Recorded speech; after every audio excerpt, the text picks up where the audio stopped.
Thank you for coming. I feel actually very fortunate to be here. And that's for two probably interrelated reasons, everything being interrelated. The first is that I've come to Boulder many times in the past, mainly accompanying, supporting my teacher, His Holiness Ujin Kusum Lingpa. And so just arriving at Denver Airport brought back so many powerful and poignant and wonderful memories, and reconnecting with some of the people from all those years is also quite heartwarming.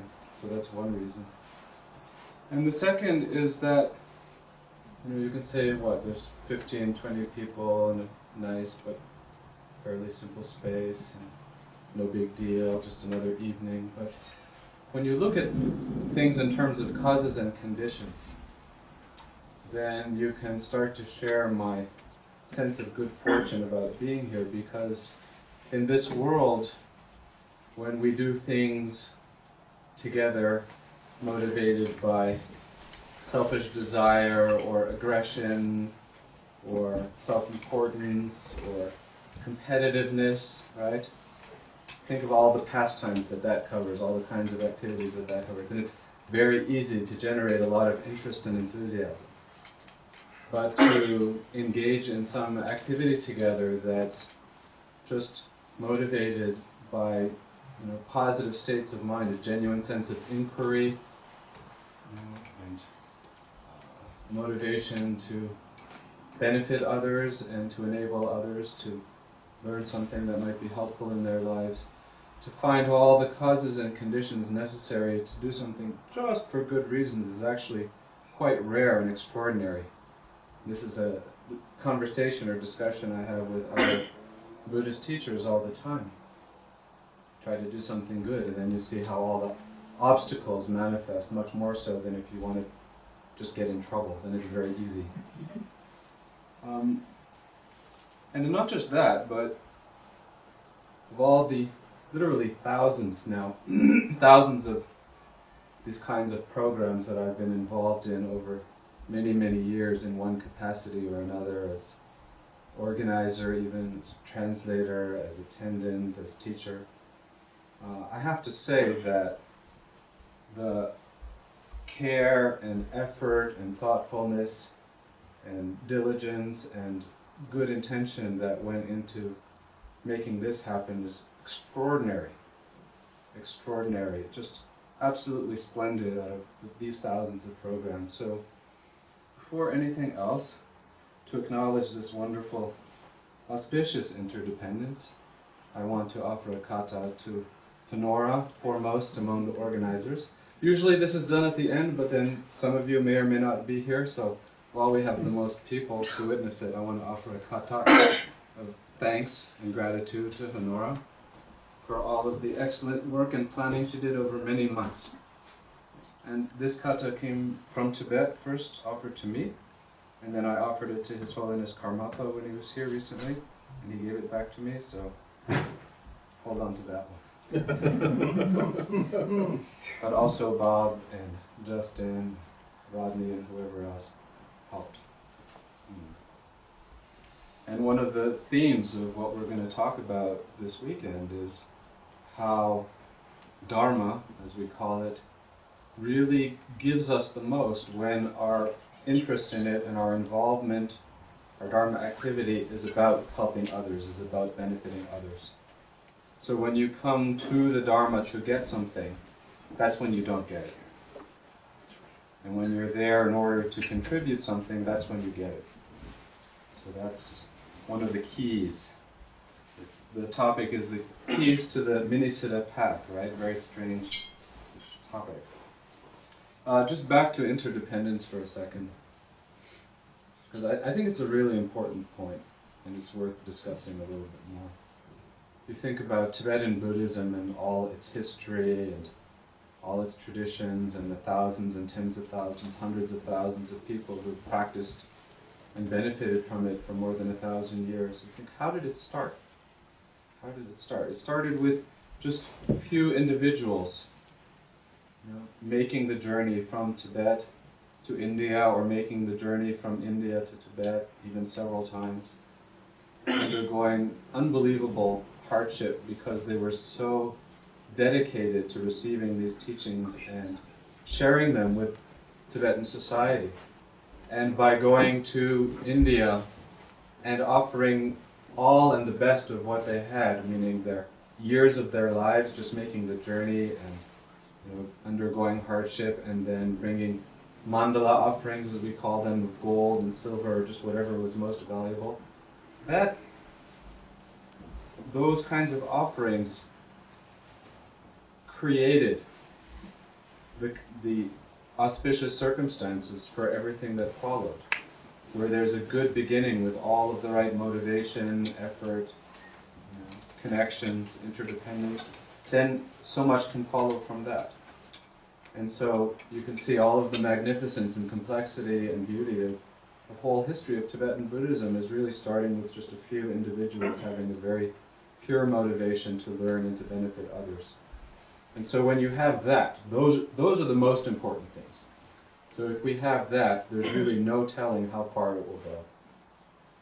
If you have anything short of that, then like everything else, it can just come and go, make some impression, but maybe not a deep or lasting impression. So I feel that the conditions and circumstances, not that I'm anything special, but I think what we're doing here is very nice and very good. Another example of this kind of motivation to benefit others was a story I heard about one of the Dharma kings in Tibet in later times, the king of Derge, when the old wooden block prints that they used to make the manuscripts, to make the rice paper, you engrave on a block of wood, and then you put the sheet of rice paper and just impress on it, and the ink will just rub off on the page. The old block prints were 400 years old, 500 years old, and no longer worked. So the king commissioned a new set of blocks so they could preserve all of the original teachings of the Buddha. This was a few hundred years ago, and those block prints exist even today. Why? Because the king said to the carvers, the ones who actually gouged each letter into the wood blocks to create this, that he would pay them in as much gold dust as filled each letter, which meant they dug deep, right? So that meant that the block prints lasted for hundreds of years instead of 10 years or 20 years or 50 years. So that kind of thoughtfulness and foresight is what makes Dharma as a way of system of spiritual growth, of benefiting others, of creating harmony. It's what makes it grow and makes it flourish, that kind of wish to benefit others.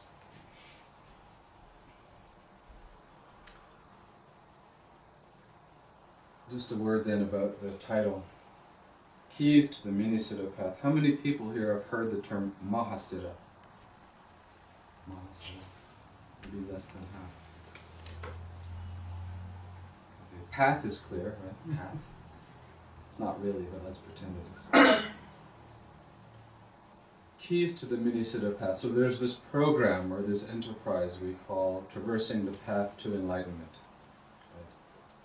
And so a key means like a key point that you don't pick up just by reading something. It's not in the manual. So let's say you buy a new car and it comes with a very detailed spec manual about how to operate the car and replace every single part. And brand new car, and the next day you've got to leave before dawn for a very, very long, arduous drive. If you look in that manual in the glove compartment, it's not going to tell you that it would be a good idea to get a good night's sleep the night before you start, or drink some strong coffee before you start, or both, right? That's just very practical sense about how to operate the car. You're still talking about how to intelligently, effectively operate the car, and it's not in the manual. But anyone who has a lot of experience driving just knows these things and can easily share them with people who don't have that experience. So keys means that. It means very simple points about what is really important, what to look for, what to distinguish, what to focus on, how to make it work. So how to make it work for you. And Minisiddha is kind of a play on the Sanskrit word Mahasiddha. Maha means great, and Siddha means an accomplished being. Recently I was at a council of Buddhist teachers at Garrison Institute in New York, and I was having breakfast with another Lama named Yongey Kachab Rinpoche. And we were talking about my teacher, Kusum Lingpa, and I said, well, he was a Mahasiddha. And he said, how do you know that? Kind of pressing my buttons. And the first answer that popped out was, well, he performed all these miracles routinely, so he had all these special abilities and special powers. That's one of the meanings of Mahasiddha. And we didn't even give it second thought that he could do these miraculous things. Some were very small, some were very large.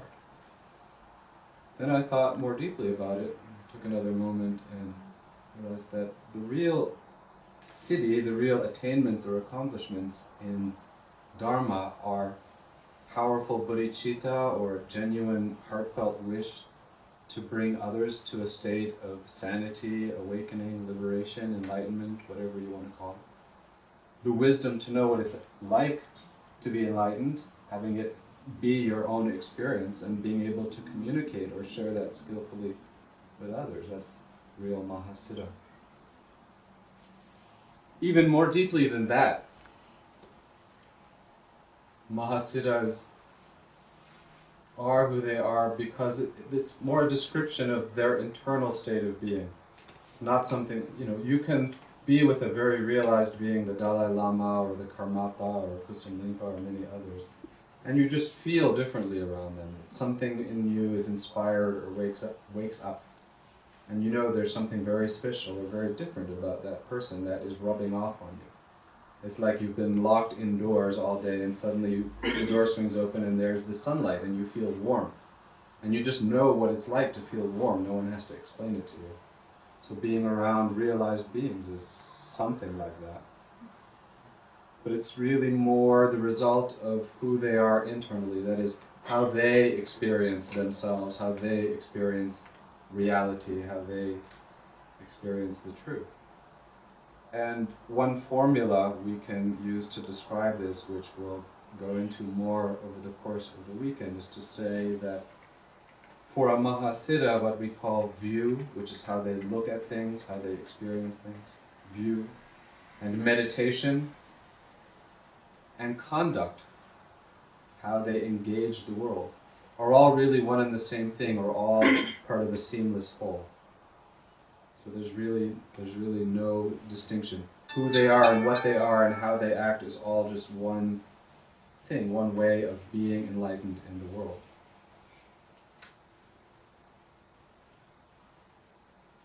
Trungpa Rinpoche had this wonderful Mahamudra expression that he liked to use. In Tibetan it's Chupala Shekpa, which he translated in English as enter the action. Has anyone heard that term reading any of Trungpa Rinpoche's books?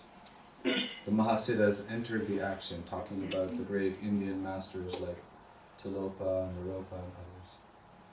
So enter the action. We can think of spiritual practice as shielding ourselves from the action, getting away from the hustle and bustle, right? But the Mahasiddha way is to enter the action, or as I wrote it when I jotted this down earlier, go to where the action is. Not hide from the action, but go to where the action is. And that shekpa, that Tibetan word shekpa, means to go there. And it's the same word, actually, in Tibetan that is used to describe enlightenment. Going to the action is chupala shekpa. Becoming enlightened is deshin shekpa, which can translate as going that way, as in going the way all enlightened beings in the past have gone. Or deshin shekpa could mean going to things as they really are, connecting with reality. Not just making up your own version of what's true, but connecting with reality as it actually is.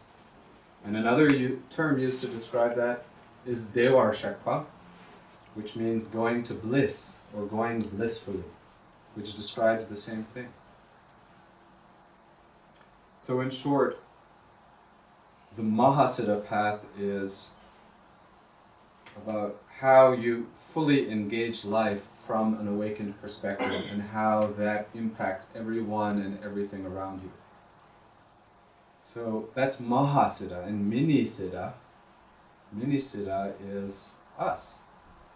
Because if we try to fully emulate the careers, the life journeys of those great masters of India and Tibet, who we read about, we can very quickly fall on our faces. As I mentioned in a story in my book, His Holiness the Dalai Lama once told me, we can't all live like Milarepa. You know, we can aspire to, if not in this life, in some future life. He said about himself, the Dalai Lama told me, I couldn't do it, you know, so you can't do it. But there's a lot of things you can do. You can go out there and take everything. This was 1994. You can take everything you've learned doing, 3-year retreat and mastering Tibetan language and receiving so many teachings, go out and help people in so many ways and deepen your own practice by doing so. And Justin told me a funny story today about the first time we went together to Tibet, to Kusum Limpa's monastery in 1999. It was, it's still very rough now, but it was even rougher in 1999. We were the first Westerners, around that time, who had ever been permitted to go to that part of Tibet. It had been sealed off. And things were very, very primitive. You were there too. And Justin was very inspired. So he went to Kusum Limpa's youngest son, Dorje Trungpo, and said, I see all those lamas living in the Vajrakilaya retreat center. Maybe I should just spend my life there practicing too. What could I do that would be better? And Dorje Trungpo just looked at him with this look I knew very well and said, you'll just die. Why would you do that? You'll just die. Well, that's not very skillful. And some people would say, better to die in the Pure Land of Tibet than go back to the samsara of the West. But no, it was very practical. That's key advice. That's hard advice to say, don't do it because you'll die. Sounds like a good idea on paper. Just stay in retreat and get enlightened. What could be better? But try it and you die. So Mini means bringing it back to our own lives, the context of our own lives, our own sociological background, educational background, linguistic background, where we live and who we are in our own life experience, and then trying to carry these principles or embody these principles of the spiritual path, of the Mahasiddha tradition, in the best possible way, in the most effective way, in our lives as they really are. Not trying to trade in our lives for some better model, as if trading in one car for another car is going to make you a better driver, right? First, if you learn to drive the car you actually have, then you can experiment with racing cars or who knows what. So that's what Minisiddha is all about. And I guess to further introduce that, I'd like to read one of the shortest chapters from my book, which talks about this. This was a feature article on the front page of Snowline magazine about 10 years ago. It describes what I mean by the Minisiddha Path.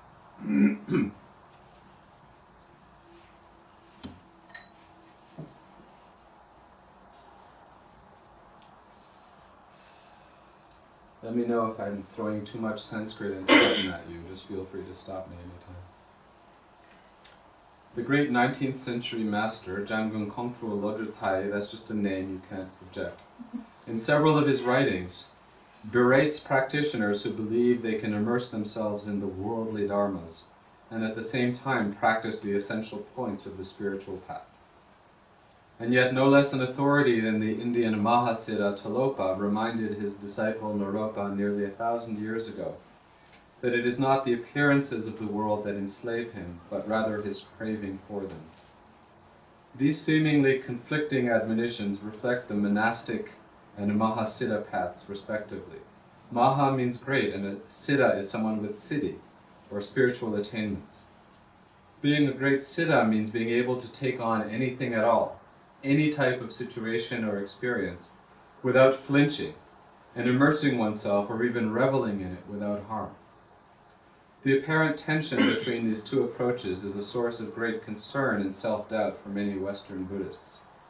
Our problem seems to be that it is not so easy to deepen our practice merely through understanding that, or even how, our own grasping enslaves us. Yet monasticism or cave dwelling is a viable or attractive option for few people accustomed to life in Western society. What it may take us a while to understand is that the tension here is only apparent and not real. These paths are progressive and not in conflict.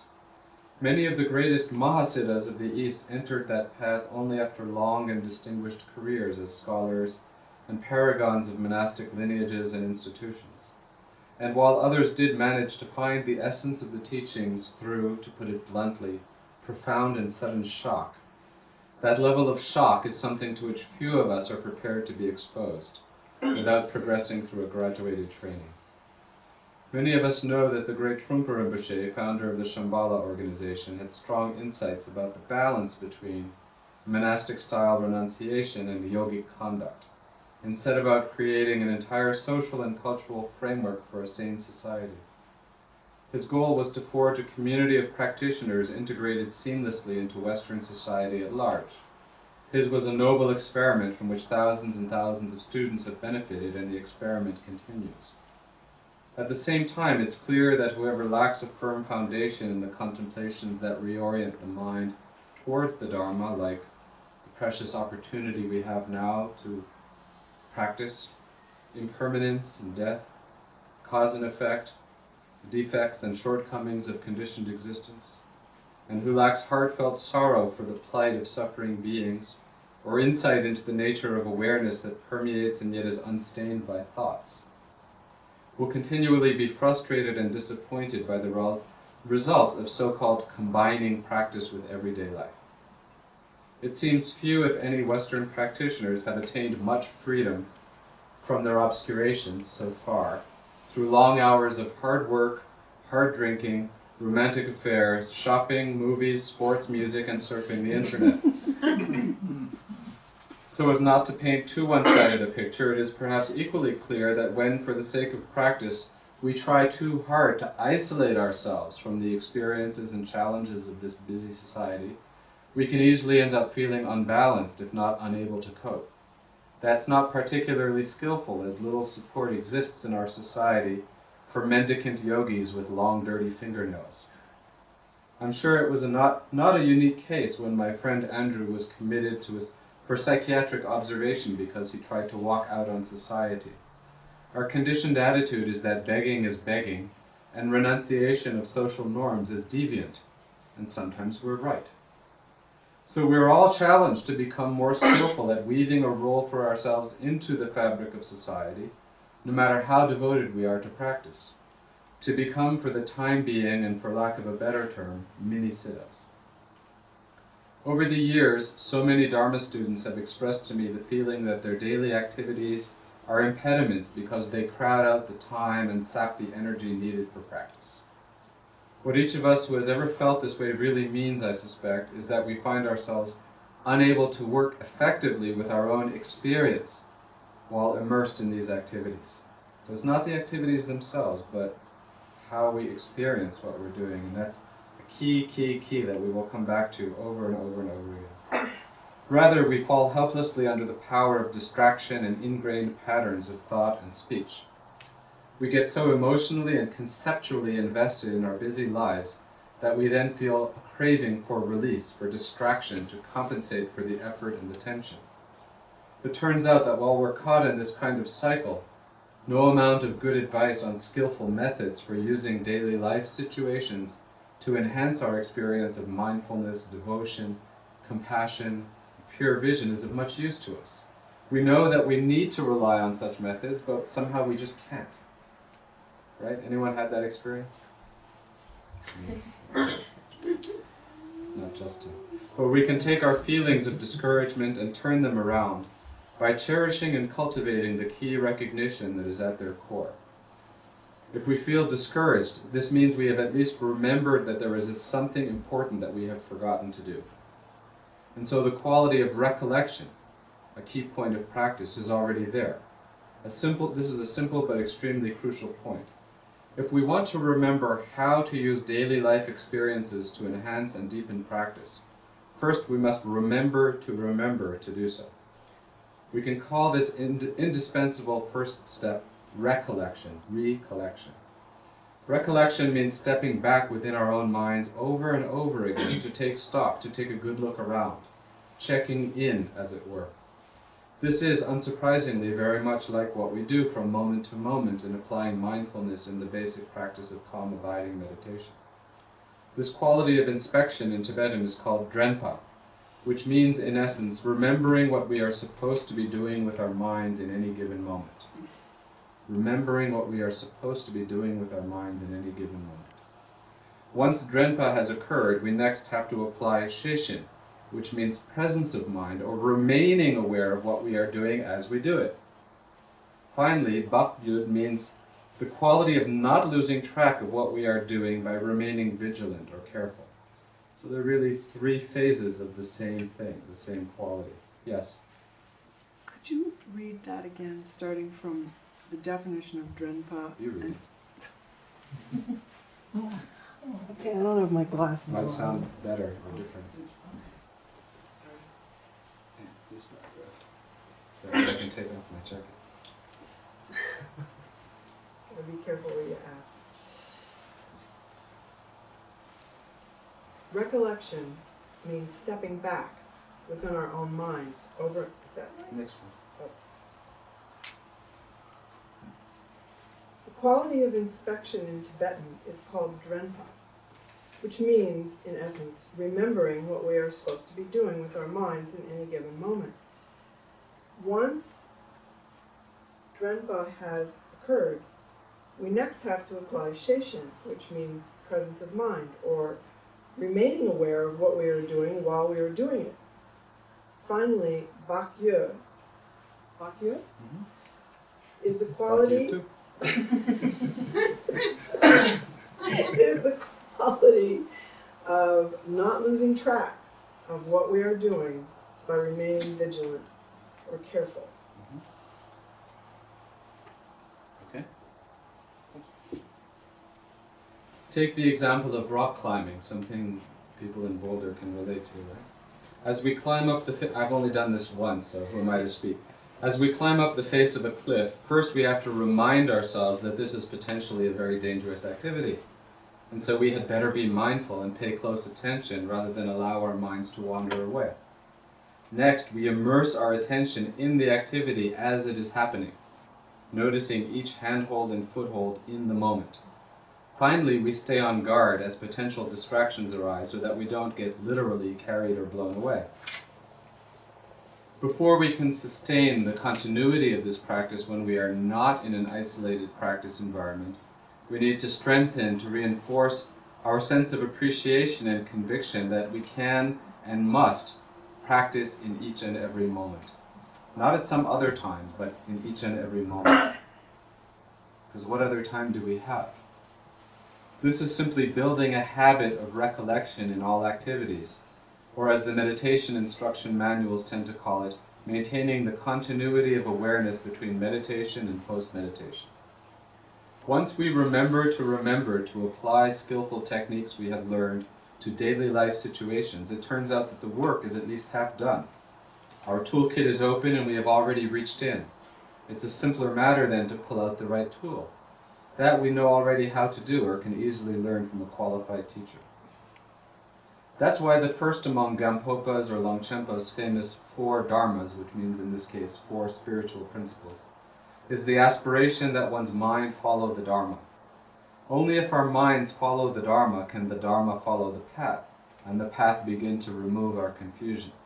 And only then are we able to begin genuinely to recognize the relationship between mere appearances and the true nature of our being. This is the 4th and final level when confusion itself dawns as wisdom. At that point, as Tilopa said, we no longer mistakenly crave fulfillment through our interactions with the display of appearances, nor do we reject them. But what do we do in the meantime so as not to waste this precious human life in activities we know, at least intellectually, will never bring us lasting satisfaction? when we know our deepest purpose in life is to strive to attain realization for the benefit of all with whom we come into contact, when we are not really satisfied to let these noble aspirations remain mere platitudes. We have to become Minisiddhas at work, working Minisiddhas. What enables us to do this in the first place, to seize upon the precious quality of recollection and be resolute in applying it. To do this, we have to internalize our understanding of the basic nature of suffering, its causes, and the path that leads beyond suffering. Be convinced that our disturbed states of mind are not our friends or trustworthy advisors. Another key point. Be cognizant of how remarkable it is each time we draw another breath as a conscious and healthy human being, and entrust our welfare to the sources of refuge.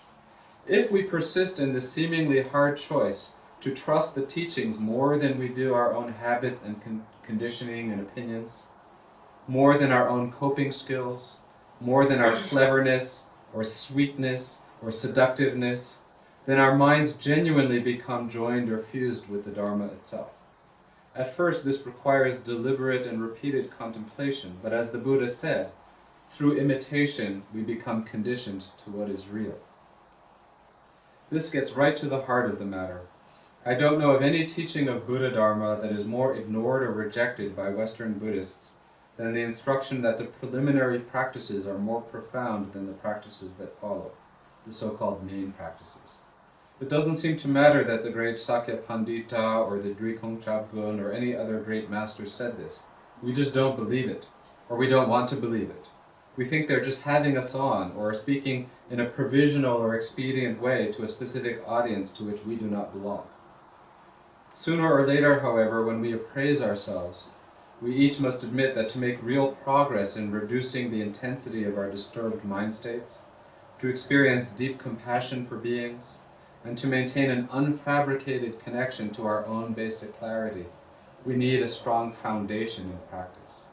We don't get there through scholarship alone, and we don't get there by an introduction to a profound view that we cannot carry over into the rest of our life experience. Having a strong foundation means that we are at the point where, more often than not, we are able and willing to regard any type of experience as an opportunity to observe, to correct, and to apply skillful means. It is the common and uncommon preliminary practices that build such a foundation. They instill in us a force of recollection that overrides other forms of conditioning. When you have this ability, it's fair to say that you have all of the blessings of the gurus, of the enlightened ones, of the past, present, and future. You have, in other words, everything you need to walk the same path to enlightenment, no matter the workplace corridors and city streets on which you tread. Skip that. I don't want to create a false impression, just 2 more pages, a false impression that turning our minds toward the Dharma in the midst of all activities is a simple thing to do, a quick fix for our stubborn habits and annoying tendencies. But simply acknowledging that we have no choice but to do so is extremely powerful. Once we acknowledge that we must build up our capacity and willingness, if not eagerness, to use everything that happens to us and around us as a reminder to practice, the closer we come to the fundamental insight that this is precisely how wisdom and compassion grow, how the path works. We need to get over, once and for all, the childish idea that realization happens if and only if we can avoid prolonged exposure to the harmful radiation of apparent existence, perhaps in a lead vault, or in a forest where the birds don't chirp too loudly, because that will never happen. Buddhas don't appear in this world because they manage to avoid its trappings long enough to escape to a pure place, but because they are able to and aspire to connect to the world from a completely pure and sane perspective. Right? So Buddhahood is not a place, it's a way of relating to the here and the now from a very sane and enlightened perspective. They eliminate craving and the cloaking effect of ignorance that gives rise to craving within themselves. They don't do this by relating to the phenomenal world in a selective and partial way, which is precisely how we perpetuate the cycle of conditioned existence as sentient beings in the first place, always picking and choosing, seeking and avoiding. That's what we do, right? That's how we try to deal with everything, and where does it get us? The Minisiddha Path is not about trying to get somewhere better through manipulating and controlling conditions that are empty and impermanent and not subject to such control or manipulation. So that is exactly what we need to stop doing. That said, the importance of taking advantage of opportunities to practice under conducive conditions while we are trying to stabilize our capacity and willingness and blah, blah, blah, blah, blah, and that's enough of that. So, that's more introduction. So all of this is a response to a very basic question that, as I said here, we hear over and over and over again, which is, how do I really integrate this practice that I feel devoted to that seems to really benefit me and others? How do I really integrate that into my busy life as it actually is, without giving up my life and trying to turn it into something else, like in that retreat house in Tibet, but with my life as it is? So that question has a basic inspiration, right? The inspiration is that the spiritual practice and spiritual values should inform and permeate everything that we do, not be some kind of special hobby or pastime or some kind of romanticized identity that we can put on, like going to a costume party at Halloween. Right? So that's the inspiration there, which is very sane, very smart.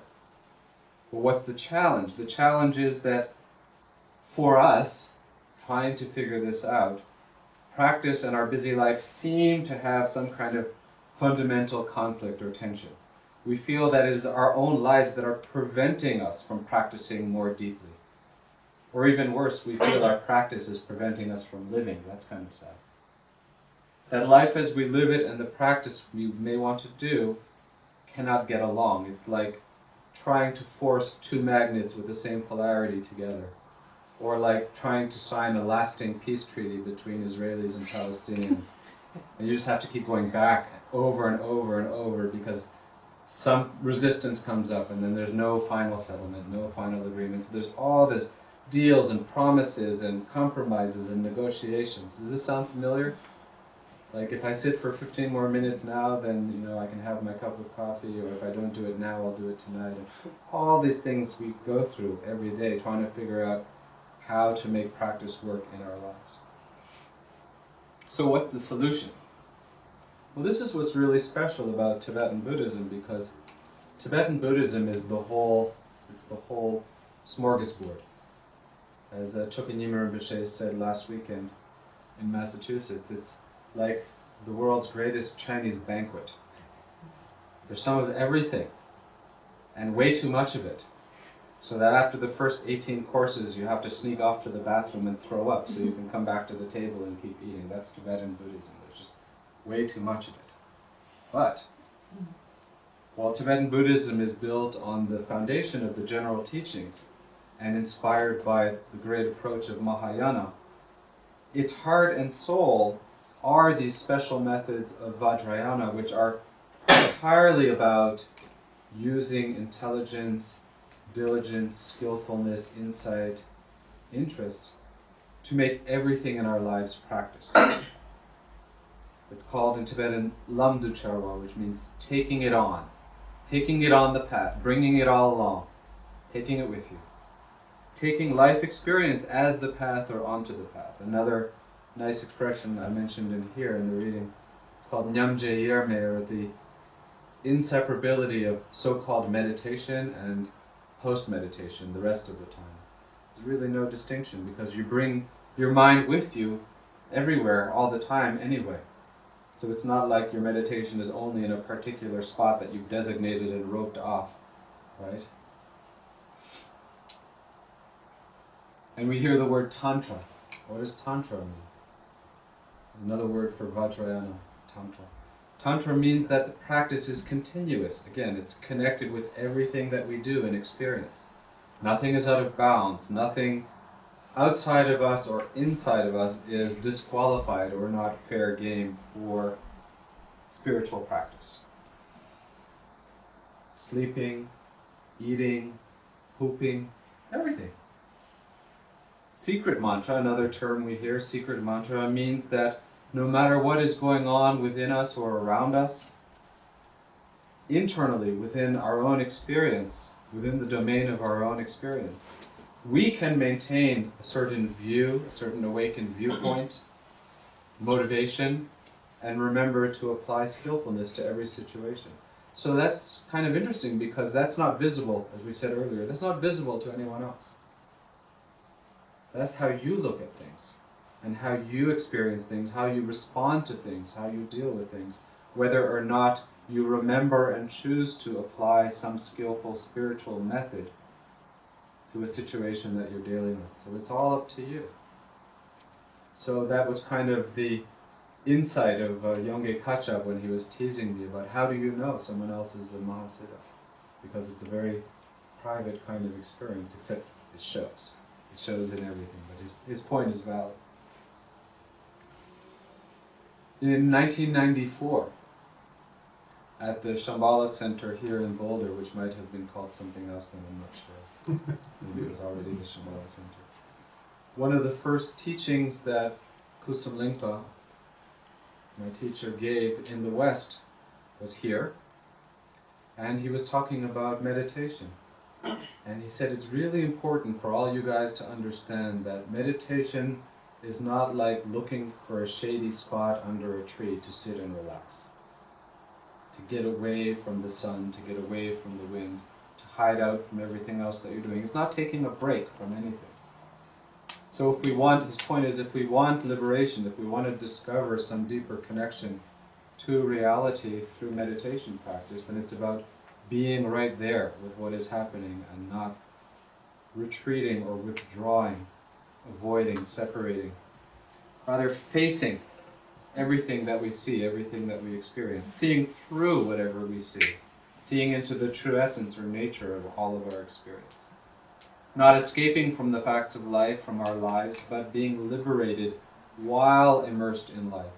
We can't escape as human beings in this world from aging, sickness, and death. Right? So if we think a spiritual practice is somewhere to go, somewhere that practice can bring us where we don't have to die and we don't have to get sick and we don't have to get old, that's not going to work out very well. Because this is the conditioned world. The conditioned world remains the conditioned world. It's only our experience of it, our view of it, our way of relating to it that can change. Again, not wanting another life because we don't enjoy this one very much.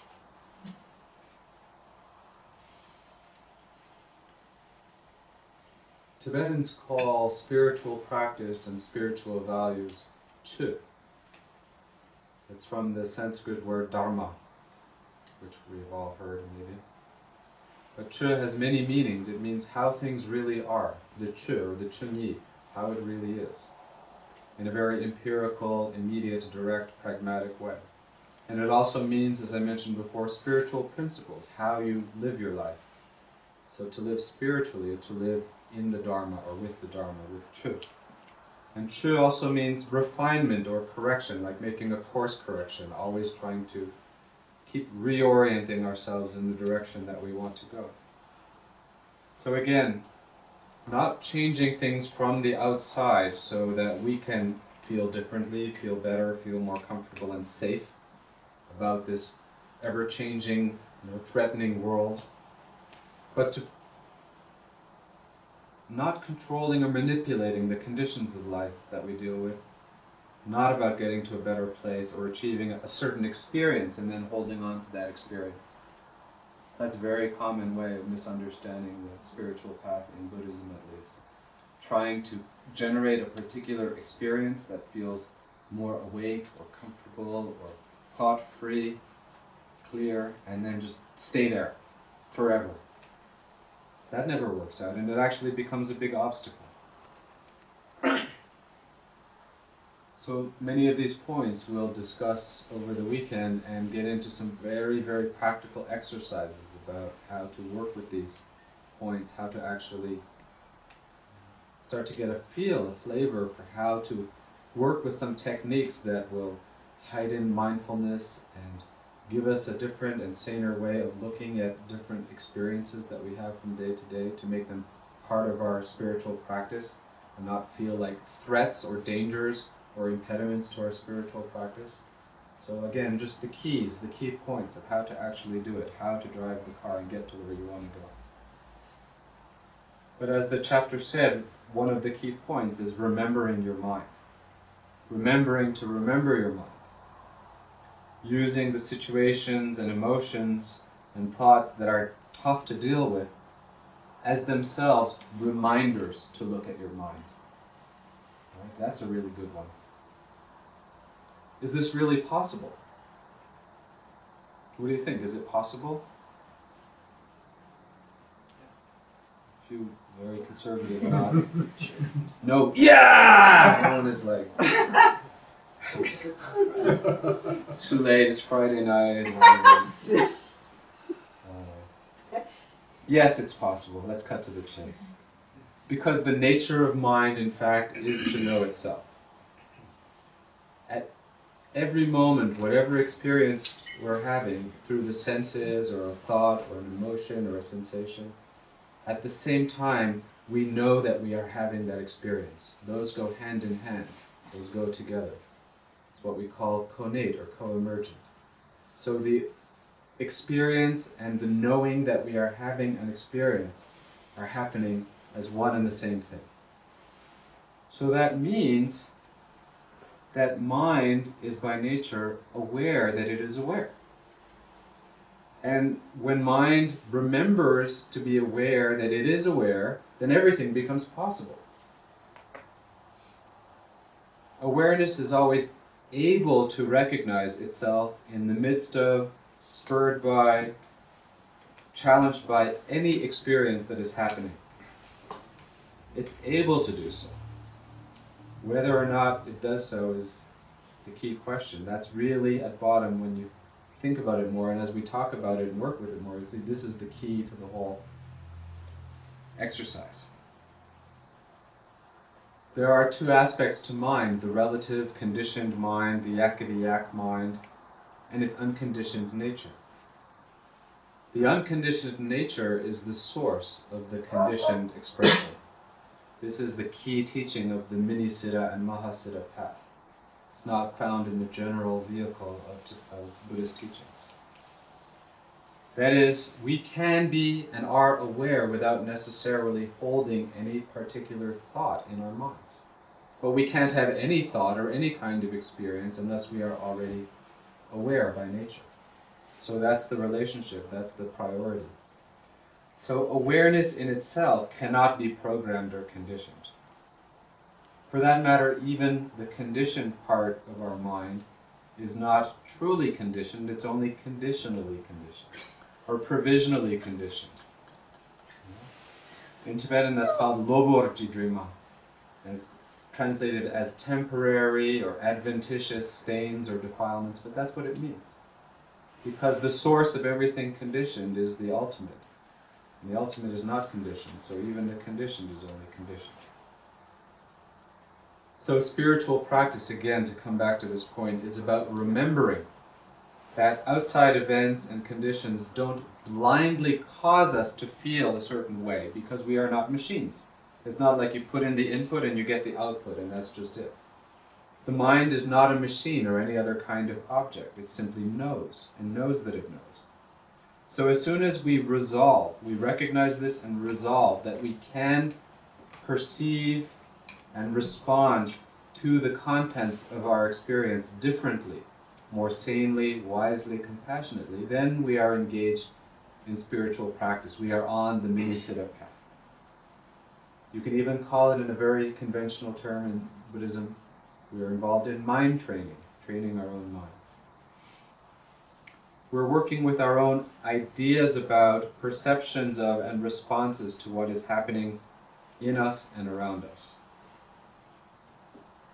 Take some common examples. You could look in a mirror and temporarily forget that what you're seeing is actually over here. Right? You're looking at a reflection, but you forget that it's actually something that's happening over here. It's coming from your mind and your own experience. It seems to be just an object out there. So we kind of fall into this blind fascination or forgetfulness about what the real relationship is between our own minds and what it perceives to be over there, right? Or we can remember that. you can believe, or at least not give second thought to whether the experience is really out there and real and separate from your mind, or you can remember that it is just your own mind's experience. The same for how we get lost watching movies, right? They're only fun, in fact, when we completely get lost in them and forget, allow ourselves to forget that it's not real. Or dreams, we get all worked up about things that happen in dreams, good and bad, and we wake up and it colors our whole day. We can be in a bad mood all day, or we can feel blissed out all day because of something that was just our own mind creating a picture for itself to enjoy and forgetting that it was doing that. So that's the seductive side of the forgetful state of mind. But in the end, all of these are just images, are just projections of different types, all have their source in the mind. So what happens when we forget? We impersonate machines, right? When the mind forgets what it is, it does tend to blindly act out of habitual patterns and conditioned responses. It goes into an automatic pilot. That way we can walk through the entire dream of our lives, just reacting in this very automatic, conditioned way to everything. And whenever in this way we lose track and we lose sight and we feel that the world, events, and other people especially are preventing us from reacting differently, from having a qualitatively different experience, from being who or how we want to be, that's when we are not engaged in spiritual practice. That's when we are not practicing the Minisiddha Path. But we don't have to remain stuck in that conditioned state of mind. We never have to. We can have what my friend Lama Suryadas calls an awareness intervention. A nice term. Because the conditioned aspect of mind has no real effect on the unconditioned nature of mind, it cannot really obscure it at all. It arises from it. And so awareness is never blocked, it only forgets. Awareness is never blocked, it only forgets. What does it forget? Forgets itself. One of the most interesting things about so-called spiritual practice or living with spiritual way is that when we finally accept that it's not all about changing the people and circumstances around us exclusively, and really much more about changing our own perceptions and responses in a more effective, constructive way, we discover that that in fact is the most effective way to change other people and situations.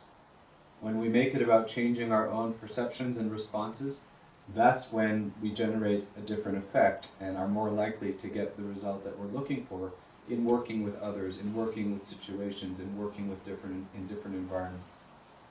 Right? That's how interdependence works. So we actually have a more positive effect and can be more skillful and intelligent about the effect that we have on everyone and everything in our lives by focusing more on what our own minds are doing and not focusing so much on what everyone else is doing. Is that clear? Yeah?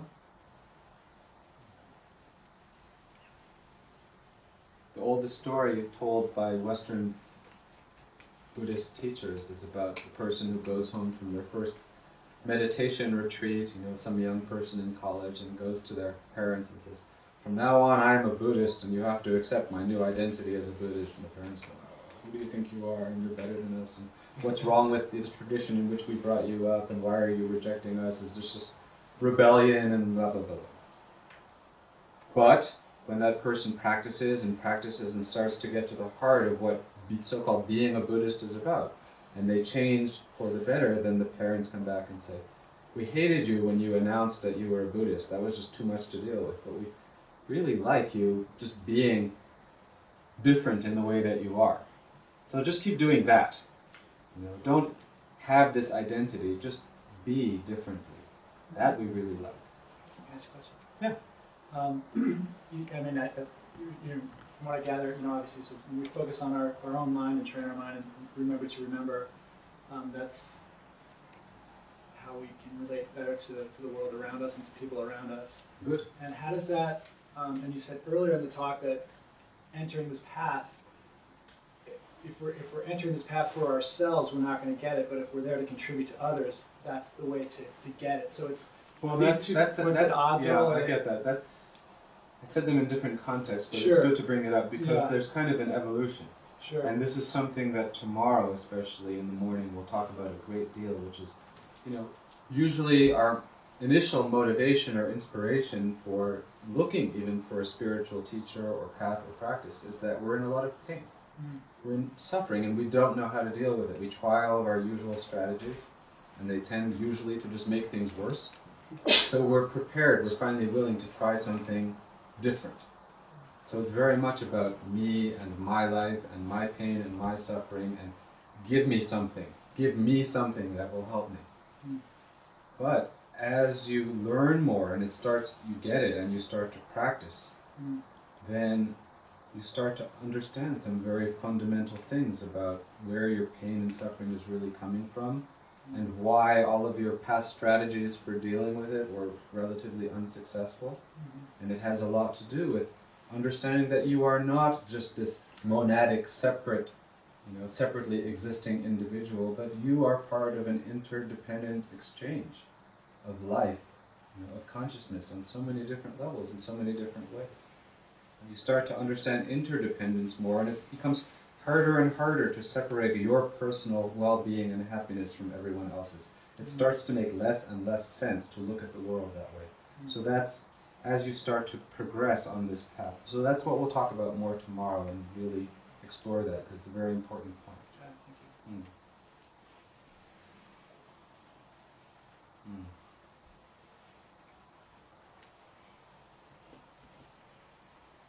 So is it that simple? Can we just resolve that from now on we will remain blissfully aware of our own minds and deal skillfully with all situations? How does that work out?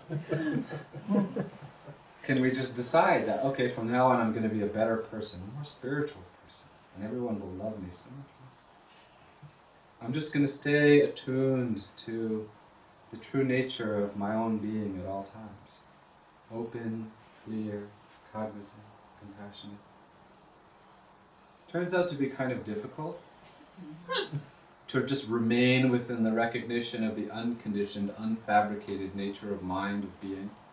Why? Because we're not used to it. It's reality, but we have drifted so far from our own being that it's like this, 18-wheeler truck careening downhill with an enormous amount of momentum, and it's kind of recklessly out of control, and we suddenly realize, oh, I should have just stayed on the top of the hill where I started, where I had that great view and everything was fantastic. Then you still have to turn the truck around. That's a lot of work.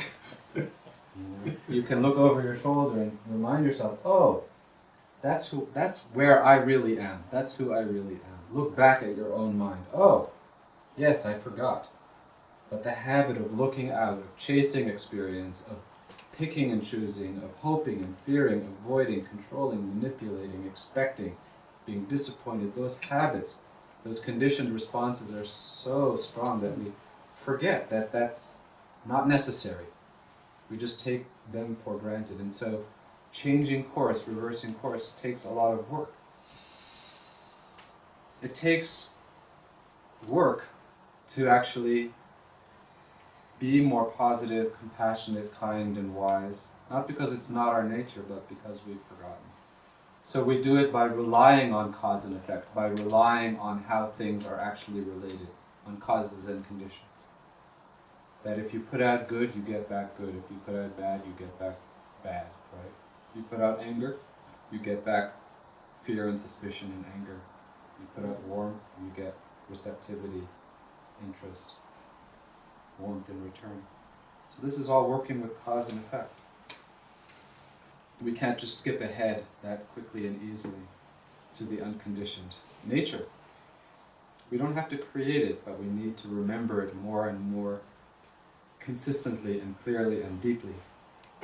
So we have to train in remembering to remember. I was giving Honora an example this morning from Tulku Urgent's teaching.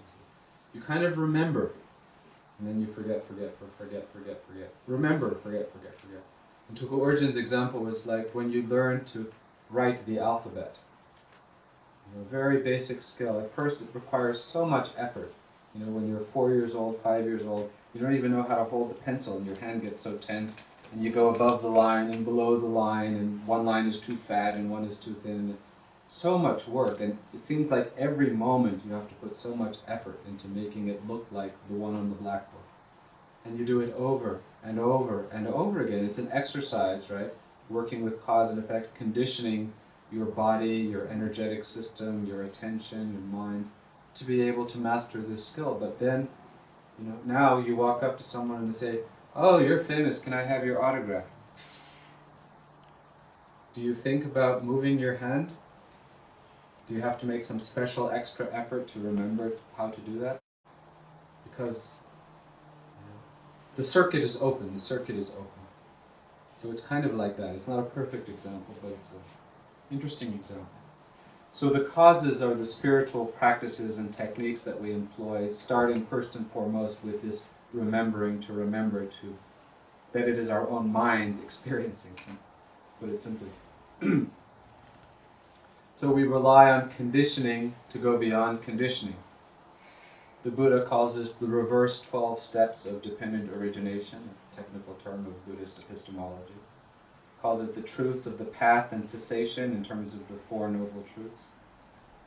So Buddhist practice, except at the very highest level, is really about recognizing and working skillfully with the truth of interdependence, of how the conditioned phenomenal world actually is, and working skillfully with that instead of working unskillfully with it as we have become accustomed to doing. That's how we gain freedom. That's how we discover realization. We work with cause and effect to discover the nature that is beyond cause and effect. And it reminded me, I'm looking at my notes today, it reminded me of a quote from one of the sutras of Buddha Shakyamuni in the Buddhist canon, which is really more of like a bridge between sutra and tantra. It's called the Manjushri Namasamgirti, or proclaiming the good qualities of Manjushri, Manjushri meaning the state of Buddhahood or enlightenment. And there's this one line, it's a very, very, very, very beautiful, very poetic, very evocative, very beautiful sutra. And this particular line says, "Through three vehicles, he brings deliverance. Through one vehicle, he abides in fruition." So the three vehicles, meaning the progressive vehicles of Buddhist practice, are the ones that rely on cause and effect, on reconditioning our experience to bring us deliverance. But then the final vehicle is just remaining within that state where we are fully reconnected with our true being. So that is remaining, or what is the word, abides in fruition. Not trying to abide in fruition, not getting somewhere, but just being there. That's the final vehicle. The final vehicle is one that is just parked. It doesn't have to take you anywhere. It's already there. So it's a paradox, but one that makes perfect sense as you practice. You start to understand this more and more. Well, I have a lot more, but I think since it's late on Friday night, I'm just going to let people ask questions or jump in however they want, because it's just more of the same.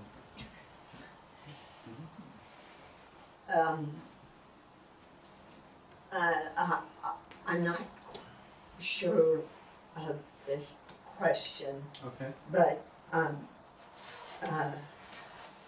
the difference between mind training and the notion that was very popular, that still seems to be in there somewhere, about which was very popular in the 60s, you make your own reality. Oh, yeah. They're very different. And something you said,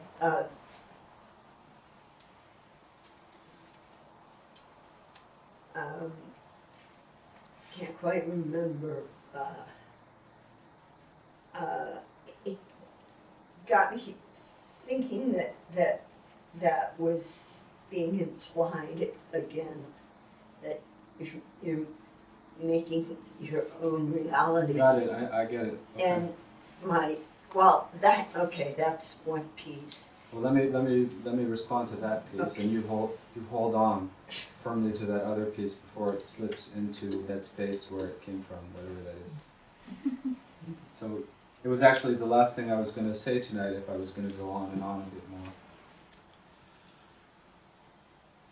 I talked a lot about interdependence and conditioned experience, cause and effect on the one hand, and the unconditioned true nature on the other hand, and a little bit about how those are related to each other as the two truths, as we call them in Buddhist view.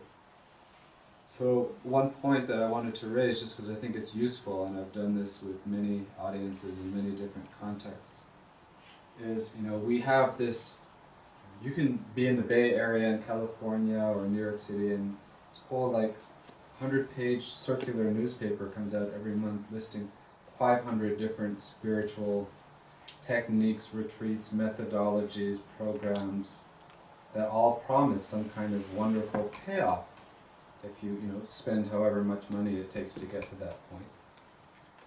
And what I want to say is that there are, of course, many different roads, many different paths, and Buddha himself said of his teachings that there are 84,000 different doorways for people with different interests, abilities, mindsets, different levels of experience, and so on. But at the same time, there are thousands of fundamentally flawed spiritual teachings and practices out there in the marketplace. And what makes them flawed is that, by and large, they either disrespect or ignore the reality of cause and effect, on the one hand, okay, or confuse the relationship between the relative conditioned cause and effect world of experience and the ultimate truth on the other hand. They get those mixed up. So we can say that everything we experience is a creation of our mind, right? That's kind of where you were going. It's all my own reality. Okay, it's all just my mind's creation anyway, and we're all like that, so we each have our own reality. But that's not to say that we can manifest any kind of reality just because it's coming from our mind. There's this teaching going around, The Secret, that if you put your mind on something, then it will just manifest.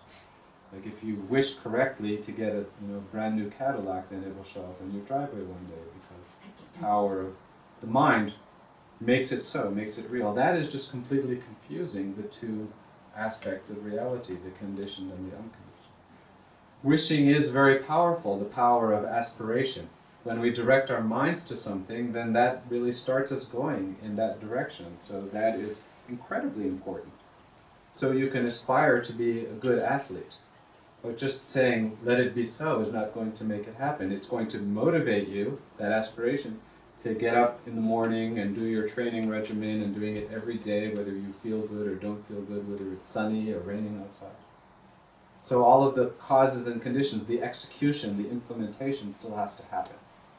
There's a whole lot of causes and conditions that have to come together to make something manifest. Not just the wish, the subjective experience. So that's important to know.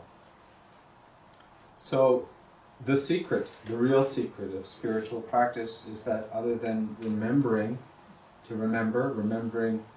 the constitutive role that our own mind plays in every moment of experience, that there is no other secret. We still have to study, we still have to reflect, we still have to be diligent, tolerant, patient, persistent. We still have to continue to make corrections when we see ourselves going off course. And above all, and this is a big theme tomorrow, we have to have thoroughgoing honesty. Whether you call it sincerity or genuine interest or honesty, it has many different dimensions. It's incredibly important. Otherwise, we fool ourselves so easily, right, in so many ways about who we are and what really motivates us and what we're really doing. So that's what we're going to do for the next couple of days, discuss some of these keys to the Minisiddha Path, read a few more relevant excerpts here and there, and talk about some practical tips and advice, and have some work with some techniques and guided meditations to see how this actually plays out in practice. So I hope it will be useful and beneficial for you in your own lives and everything you do in your own spiritual development. Well, while we're talking about making it so and Munlam and the power of aspiration, before I take more questions, I'm going to pause for an advertisement. Amora? We are putting together a program of many, many Buddhist teachers,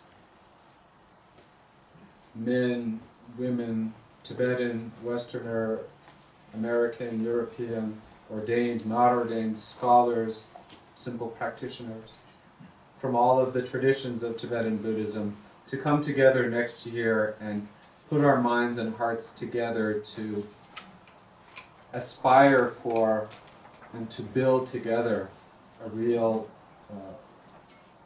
wise and compassionate future for the Buddhist teachings in our society, in our communities, because until now we've been kind of in the early childhood development stage of Buddhism in the West, I have to say, including myself.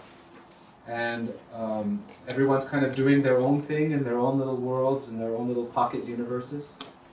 So this represents a very big step in everyone recognizing that it's time to come together and share a larger vision of what we've been doing for 30 or 40 years and what the next 30 or 40 years can and should be like, and sharing these very beautiful and beneficial teachings of Dharma with the world, with our societies, praying for peace, making peace happen through embodying it in ourselves. So everyone is welcome to join us for that next year and to tell others about it. I think it's going to be a wonderful experience. We've been doing something like this in Tibet, where very few are able to come, for the past 8 years. And we've been doing it at my center in English in America, in the Catskills, for the last 5 years. And now it's going on to the bigger stage, so please consider that. And now I'll take other questions. You mentioned a conditioned reality versus an unconditioned reality, and I'm not really quite sure the distinction between those two. If you could kind of give an example of the conditions. Conditioned is cause and effect reality. Yes. And then unconditioned, what would unconditioned be then?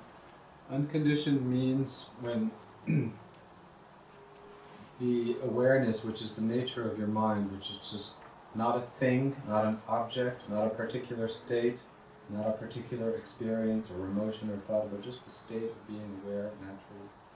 When that recognizes itself, then nothing needs to be added, nothing needs to be taken away. It just is what it is, no matter what you do, no matter what you don't do, no matter what you think about it, no matter what you don't think about it, no matter whether you remember to remember or whether you forget to remember. Awareness just is what it is. That's the unconditioned state.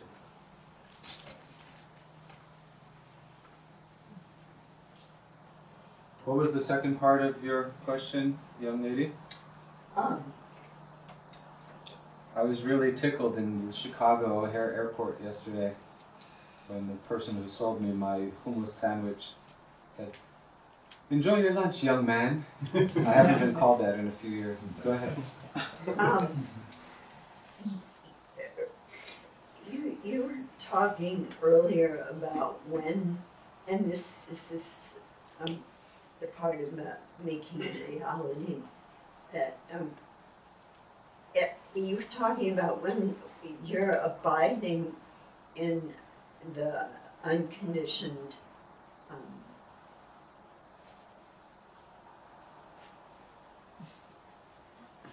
whatever, that the world then reflects that. I mean, what I was hearing you say is you're not going to have somebody come out of left field and hit you on the head with a baseball bat. That's what I heard. Is that correct? Well, you would certainly be aware of it before they got that close.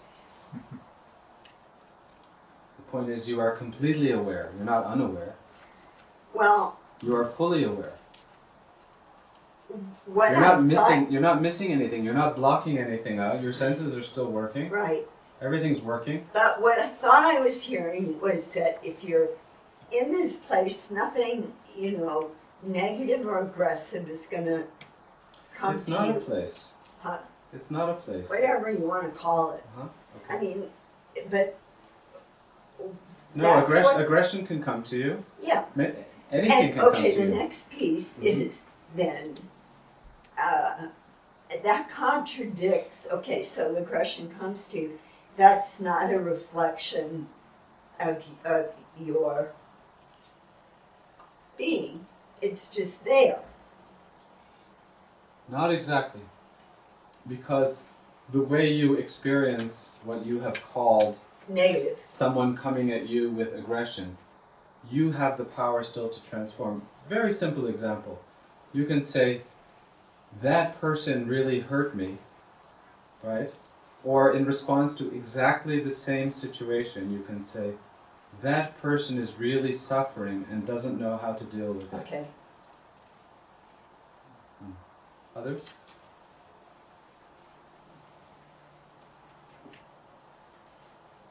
Thank you. You're welcome. I knew that, but I wasn't able to do that yesterday. Should we field test this now so someone come Yeah. running at you? See how you respond. I can throw something. Anyone else still awake? Want to say something? Was this interesting? Yes. Yeah. You want to come back Thank tomorrow? you. Do some Thank more? you. Yeah, maybe have like fresh start, good night's sleep, some strong coffee, good night's sleep. Right? The key to enjoying the Minisiddha Path teaching tomorrow is a good night's sleep and some strong coffee in the morning and an early start. And if no more questions, maybe we'll wrap up here.